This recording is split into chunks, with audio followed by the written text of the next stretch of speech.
So hello dear student, कैसे हैं आप लोग। उम्मीद करते होंगे आप लोग मस्त होंगे, स्वस्थ होंगे और तंदुरुस्त होंगे।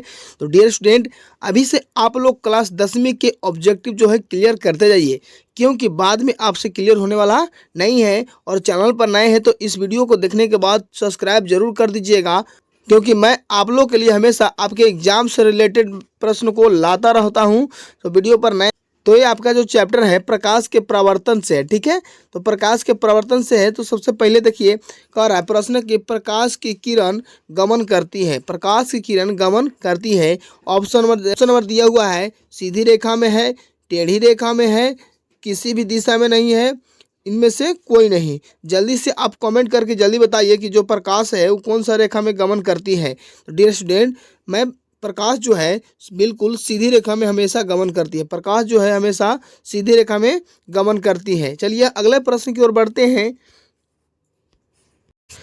तो डियर स्टूडेंट, अब जो आपका प्रश्न है कह रहा है कि प्रकाश का वेग न्यूनतम होता है, प्रकाश का वेग न्यूनतम होता है। ऑप्शन देख लीजिए, निर्वात में होता है, जल में होता है, वायु में होता है कि कांच में होता है। तो डियर स्टूडेंट, प्रकाश का जो वेग होता है न्यूनतम मतलब होता है कम, न्यूनतम मतलब कम होता है, ठीक है। प्रकाश का जो न्यूनतम वेग होता है वो किस में होता है, कांच में होता है, ठीक है।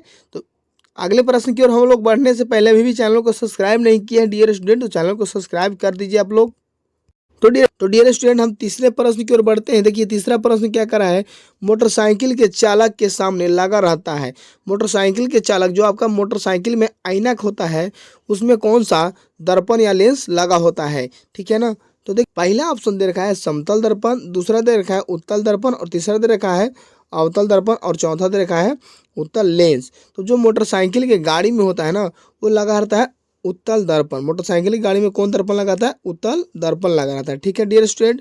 चलिए हम अगले प्रश्न की ओर बढ़ते हैं, चौथा नंबर प्रश्न की ओर। तो डियर स्टूडेंट, आपका जो है चौथा प्रश्न क्या कर रहा है, कह रहा है मोटर कार के हेडलाइट में किसका प्रयोग किया जाता है। मोटर कार जो होता है उसके हेडलाइट में किसका प्रयोग किया जाता है। ऑप्शन नंबर देखिए, समतल दर्पण का, दूसरा में देख रखा है उत्तल दर्पण का, तीसरा में दे रखा है अवतल दर्पण का और चौथा में दे रखा है उत्तल लेंस का। तो लेंस तो आप हटा ही दीजिए, दर्पण का प्रयोग किया जाता है। अब कौन सा तीन को बच्चा, समतल दर्पण का ही प्रयोग नहीं किया जाता है। अब बच गया आपका उत्तल दर्पण और अवतल दर्पण। तो देखिए जो मोटर गाड़ी के जो हेडलाइट होता है उसमें अवतल दर्पण का प्रयोग किया जाता है। कौन सा दर्पण, अवतल दर्पण। चलिए उम्मीद करते होंगे आपको ये भी क्लियर हो गया होगा। तो डियर स्टूडेंट, आपका जो है पांचवा नंबर प्रश्न देखिए क्या कर रहा है, समतल दर्पण द्वारा बना प्रतिबिंब होता है, समतल दर्पण द्वारा बना प्रतिबिंब होता है। ऑप्शन देखिए, वास्तविक प्रतिबिंब है, दूसरा में है काल्पनिक प्रतिबिंब है, तीसरा में है दोनों और चौथा में है इनमें से कोई नहीं। ऑप्शन जल्दी बताइए कि जो समतल दर्पण द्वारा प्रतिबिंब बनता है वो किस प्रकार के प्रतिबिंब बनता है। तो देख डियर स्टूडेंट, समतल दर्पण जो द्वारा प्रतिबिंब बनता है वो कैसा बनता है, तो आपका जो है वो काल्पनिक बनता है। कैसा प्रतिबिंब बनता है, काल्पनिक प्रतिबिंब बनता है समतल दर्पण द्वारा। चलिए हम छठा नंबर प्रश्न की ओर बढ़ते हैं, नंबर छठा की ओर बढ़ गए हैं। तो डियर स्टूडेंट, आपका जो प्रश्न नंबर छठा क्या कह रहा है, लेंस की क्षमता का ए सही मात्रक क्या होता है। लेंस की क्षमता का ए सही मात्रक क्या होता है। डियर स्टूडेंट, ऑप्शन देख लीजिए, डायोप्टर होता है, ल्यूमेन होता है, लक्स होता है, एंगस्ट्रम होता है। तो डियर स्टूडेंट जल्दी बताइए कि जो लेंस की क्षमता है उसका ए सही मात्रक क्या होता है। तो लेंस की क्षमता का ए सही मात्रक होता है आपका जो है डायोप्टर होता है। क्या होता है, डायोप्टर होता है डियर स्टूडेंट। ये आपका जो है ऑप्शन नंबर जो है ये बिल्कुल राइट हो जाएगा, डायोप्टर। चलिए हम सातवें नंबर प्रश्न की ओर बढ़ते हैं डियर स्टूडेंट। तो डियर स्टूडेंट, आपका जो है सातवां नंबर प्रश्न क्या कह रहा है कि प्रकाश की जो है किरणें का पथ दर्शाने वाला चित्र को क्या कहा जाता है। प्रकाश के किरणें का पथ दर्शाने वाले चित्र को क्या कहा जाता है। ऑप्शन देखिए डियर स्टूडेंट, किरण आरेख कहा जाता है, फोकस कहा जाता है, किरण पुंज कहा जाता है कि आपका इनमें से कोई नहीं हो जाएगा। जल्दी बता दीजिए कि जो प्रकाश की किरणें जो है उसको पथ दर्शाने वाले चित्र को क्या कहा जाता है। तो डियर स्टूडेंट, ऑप्शन और जो आपका हो जाएगा ये बिल्कुल राइट हो जाएगा। एक किरण आरेख, प्रकाश की किरणों के पथ दर्शाने वाला चित्र को कहते हैं किरण आरेख। तो चलिए डियर स्टूडेंट अगले प्रश्न की ओर हम लोग बढ़ेंगे। तो डियर स्टूडेंट, आपका जो है प्रश्न नंबर 8वां, कर रहा है 2D क्षमता वाले लेंस का फोकसांतर होता है। 2D क्षमता वाले लेंस का फोकसांतर होता है। डियर स्टूडेंट ऑप्शन देख लीजिए, 20 सेंटीमीटर है, 30 सेंटीमीटर है, 25 सेंटीमीटर है, 50 सेंटीमीटर है। तो डियर स्टूडेंट याद रखिएगा आप लोग की 2D क्षमता जो होता है, 2D क्षमता वाले लेंस का जो फोकसांतर होता है वो 50 सेंटीमीटर होता है। ये हमेशा लिखिए, याद कर लीजिएगा, हमेशा आपको पूछता है। ये आपका VVI है, क्या है ये आपका VVI है, ठीक है, VVI याद रख लीजिएगा आप लोग। तो डियर स्टूडेंट हम चलते हैं, आपका 9वें प्रश्न क्या कर रहा है, 9वें प्रश्न की ओर हम लोग बढ़ेंगे। कह रहा है किसी उत्तल लेंस का फोकसांतर 50 सेंटीमीटर है तो उसकी क्षमता क्या होगा। उत्तल लेंस की फोकसांतर जो है 60 सेंटीमीटर है, 50 सेंटीमीटर है, तो उसकी क्षमता क्या होगा, जल्दी बताइए। ऑप्शन नंबर दे रखा है 50D हो जाएगा, 5D हो जाएगा, -2D हो जाएगा और 2D हो जाएगा। देखिए क्षमता यानी D बराबर क्या हो जाता है, क्षमता बराबर फोकसांतर यानी कि F बट्टा कितना हो जाएगा 25, F बट्टा 25 हो जाता है, ठीक है, याद रखिएगा फार्मूला को। तो D बराबर क्या हो जाएगा आपका, F का मान दिया हुआ है 50 और 25 बटा में दिया हुआ है, तो 25 दूनी 50 यानी कि 2D हो जाएगा आपका क्षमता। क्या हो जाएगा, क्षमता जो हो जाएगा आपका 2D हो जाएगा, ठीक है ना। तो डियर स्टूडेंट अब हम 10वें प्रश्न की ओर आ गए हैं। तो 10वां प्रश्न देखिए, प्रकाश के किरणों के समूह को कहते हैं। प्रकाश के किरणों को समूह को कहते हैं, क्या कहते हैं डियर स्टूडेंट। ऑप्शन देखिए, प्रकाश स्रोत कहते हैं, किरण पुंज कहते हैं, प्रदीप्त कहते हैं कि प्रकीर्णन कहते हैं। तो डियर स्टूडेंट प्रकाश के किरणों के समूह को कहते हैं प्रकाश का किरण पुंज, ठीक है ना। किसका किरण पुंज, प्रकाश का किरण पुंज। तो जो आपका है प्रकाश का किरण पुंज हो जाएगा या किरण पुंज कहते हैं। तो आपका जो ऑप्शन और है बी बिल्कुल राइट हो जाएगा। प्रकाश के किरणों के समूह को किरण पुंज कहते हैं, आप लोग पढ़े होंगे, ठीक है। तो डियर स्टूडेंट आपका जो है 11वें नंबर प्रश्न देखिए क्या कह रहा है कि उत्तल लेंस की क्षमता होती है, उत्तल लेंस की क्षमता होती है। ऑप्शन नंबर देख लीजिए, ऋणात्मक होती है, धनात्मक होती है, ए और बी दोनों होती है, इनमें से कोई नहीं। डियर स्टूडेंट जल्दी बता दीजिए कि जो उत्तल लेंस की क्षमता होती है किस प्रकार की होती है। तो डियर स्टूडेंट उत्तल लेंस की जो क्षमता होती है वो क्या होती है ना कि आपका जो होता है धनात्मक होता है। क्या होता है, धनात्मक। ऑप्शन में जो बी है बिल्कुल राइट हो जाएगा, धनात्मक होता है, ठीक है। चलिए डियर स्टूडेंट अगले प्रश्न की ओर हम लोग बढ़ेंगे। उससे पहले अभी भी चैनल को सब्सक्राइब नहीं किए हैं तो डियर स्टूडेंट चैनल को सब्सक्राइब कर लीजिए, आप लोग के फायदे के लिए ये चैनल है। तो डियर स्टूडेंट हम प्रश्न नंबर 12वें की ओर पहुंच गए हैं। तो 12वां देखिए, अवतल लेंस की क्षमता होती है, अवतल लेंस की क्षमता होती है। ऑप्शन नंबर देखिए, ऋणात्मक, धनात्मक, ए और बी दोनों, इनमें से कोई नहीं। तो डियर स्टूडेंट मैं बता दूं कि जो अवतल लेंस की क्षमता होती है वो ऋणात्मक होती है। क्या होती है, ऋणात्मक। अवतल लेंस में क्षमता ऋणात्मक देगा और उत्तल लेंस में क्या देगा, धनात्मक होगा, ठीक है ना। चलिए तो 12वां नंबर प्रश्न भी अच्छे से समझ में आ गए होंगे।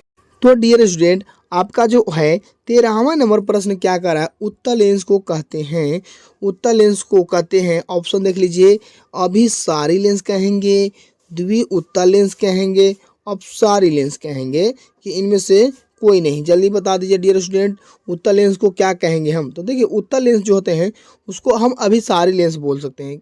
उत्तल लेंस को क्या बोलते हैं, अभिसारी लेंस, ठीक है डियर स्टूडेंट। तो आपका जो पहला नंबर ऑप्शन हो जाएगा वो बिल्कुल राइट हो जाएगा। उत्तल लेंस को अभिसारी लेंस, अवतल लेंस को अपसारी लेंस कहा जाता है। डियर स्टूडेंट आपका जो है 14वें नंबर प्रश्न देखिए क्या कहता है, अवतल लेंस को कहते हैं। अवतल लेंस को देखिए उत्तल लेंस था तो उसको क्या बोले थे हम, अभिसारी लेंस, ठीक है ना। तो अभी अवतल लेंस आ गया तो अवतल लेंस को अभिसारी लेंस तो बोलेंगे नहीं, यानी द्वि अवतल लेंस बोलेंगे, ठीक है ना। इनमें से कोई तो होवे नहीं करेगा। तो आपका जो है ऑप्शन जो सी हो जाएगा बिल्कुल राइट हो जाएगा कि अवतल लेंस जो है उसको बोलते हैं अपसारी लेंस, अपसारी लेंस अवतल लेंस को कहा जाता है, ठीक है ना। तो जो 14 नंबर प्रश्न है आपका सही हो जाएगा। चलिए 15वां नंबर प्रश्न की ओर हम लोग बढ़ेंगे। तो डियर स्टूडेंट आपका जो है 15वें नंबर प्रश्न चलिए क्या कह रहा है, कहता है कि निम्न में से कौन सा पदार्थ लेंस बनाने के लिए प्रयुक्त नहीं किया जा सकता है। लेंस बनाने के लिए कौन सा पदार्थ है जो प्रयुक्त नहीं किया जा सकता है। पहला में जो है आपका कांच है, दूसरा में है कांच सॉरी, पहला में जो है जल है, दूसरा में है कांच है, और तीसरा में है प्लास्टिक है, और चौथा में है मिट्टी से जो पदार्थ है उसको से लेंस नहीं बनाया जा सकता है। तो देखिए आपका जो मिट्टी है, मिट्टी से लेंस नहीं बना सकते हैं, ठीक है, मिट्टी से लेंस नहीं बना सकते हैं डियर स्टूडेंट। तो डियर स्टूडेंट आपका जो है प्रश्न नंबर 16वां की ओर हम बढ़ते हैं। कह रहा है किस दर्पण से हमेशा वस्तु से छोटा प्रतिबिंब प्राप्त होता है। किस दर्पण से हमेशा वस्तु से छोटा प्रतिबिंब जो है प्राप्त होता है। तो डियर स्टूडेंट पहला है समतल दर्पण से होता है, दूसरा है उत्तल दर्पण से होता है, और तीसरा में है अवतल दर्पण से होता है, और चौथा में है जो डी कोई इनमें से कोई नहीं। तो डियर स्टूडेंट है 16वां नंबर का हो जाएगा उत्तल दर्पण। क्या हो जाएंगे? उत्तल दर्पण। ऑप्शन नंबर जो बी है बिल्कुल राइट हो जाएंगे, उत्तल दर्पण, ठीक है, उत्तल दर्पण। चलिए उम्मीद करते हैं कि ये भी प्रश्न आपको क्लियर हो गया होगा। ये सब ऑब्जेक्टिव है, याद रख लीजिएगा। तो डियर स्टूडेंट आपका जो है 17वां नंबर प्रश्न करा है किस दर्पण से वस्तु का बड़ा प्रतिबिंब बनता है। किस दर्पण से वस्तु का बड़ा प्रतिबिंब बनता है। ऑप्शन देख लीजिए, ए है समतल दर्पण है, बी है अवतल दर्पण है, और सी है उत्तल दर्पण है, और डी है कोई नहीं। जल्दी बता दीजिए डियर स्टूडेंट कि किस दर्पण से वस्तु का बड़ा प्रतिबिंब बनता है। तो आपका जो है ऑप्शन नंबर बी बिल्कुल राइट हो जाएगा, अवतल दर्पण, ठीक है। चलिए हम 18वें नंबर प्रश्न की ओर बढ़ेंगे। 18वें नंबर प्रश्न क्या कर रहा है कि प्रकाश के परावर्तन के कितने नियम होते हैं। प्रकाश के परावर्तन के कितने नियम होते हैं। डियर स्टूडेंट जल्दी बता दीजिए कि जो प्रकाश है उसका परावर्तन कितने नियम होते हैं। तो एक होता है कि दो होता है, तीन होता है, चार होता है। तो डियर स्टूडेंट प्रकाश के परावर्तन के कितने नियम होते हैं। तो प्रकाश के जो परावर्तन है उसको कितने नियम होते हैं। तो चार नियम, सॉरी 2 नियम होता है। कितने नियम होते हैं? 2 नियम होते हैं। प्रकाश के परावर्तन के कितने नियम होते हैं। तो डियर स्टूडेंट प्रकाश के परावर्तन के जो है 2 नियम होते हैं, ठीक है। कितना नियम होते हैं? 2 नियम। चलिए हम 19वां नंबर प्रश्न की ओर बढ़ते हैं। तो डियर स्टूडेंट जो आपका 19वां नंबर प्रश्न है क्या कहता है, जब प्रकाश की किरण हवा से कांच में हमेशा प्रवेश करती है, हवा से कांच में प्रवेश करती है तो मुड़ जाती है, किस तरफ मुड़ जाती है हवा से कांच में जब प्रवेश करती है। ऑप्शन और पहला देखिए, अभिलंब से दूर हो जाता है, अभिलंब को निकट हो जाता है, अभिलंब के समांतर, और इनमें से कोई नहीं। तो देखिए जब प्रकाश जो मान लीजिए ये आपका क्या है, एक माध्यम है, ठीक है ना। एगो ऊपर है हवा है, ठीक है, नीचे है क्या है, ये कांच है आपका, ठीक है। तो हवा से जब ये आपका लंब है, तो हवा से जब क्या होता है, हवा से जब क्या होता है कांच में प्रवेश करता है तो अभिलंब से निकट थोड़ा सा सट जाता है अभिलंब के, ठीक है ना। तो अभिलंब से निकट हो जाता है। तो आपका जो है ऑप्शन नंबर जो बी है बिल्कुल राइट हो जाएंगे। क्या हो जाएंगे? अभिलंब से निकट, अभिलंब के निकट हो जाएंगे, ठीक है ना। 19वां से 20वां नंबर प्रश्न की ओर चलते हैं, और ये आपका लास्ट प्रश्न होगा। तो डियर स्टूडेंट आपका जो 20वां नंबर प्रश्न कर रहा है कि फोटोग्राफी कैमरा का अभिदृश्यक होता है। फोटोग्राफी कैमरा का जो होता है अभिदृश्यक होता है, क्या होता है। ऑप्शन देख लीजिए, उत्तल लेंस होता है, अवतल लेंस होता है, उत्तल दर्पण होता है, अवतल दर्पण होता है। तो फोटोग्राफी कैमरा का जल्दी बता दीजिए। तो डियर स्टूडेंट फोटोग्राफी कैमरा का जो अभिदृश्यक होता है वो उत्तल लेंस होता है। ऑप्शन नंबर जो ए है बिल्कुल राइट हो जाएगा, ठीक है ना। चलिए हम, अगर वीडियो पसंद आया होगा तो चैनल को सब्सक्राइब डियर स्टूडेंट जरूर कर दीजिएगा। हम इसी तरह के प्रश्नों के साथ दूसरे वीडियो मिलते हैं। जय हिंद।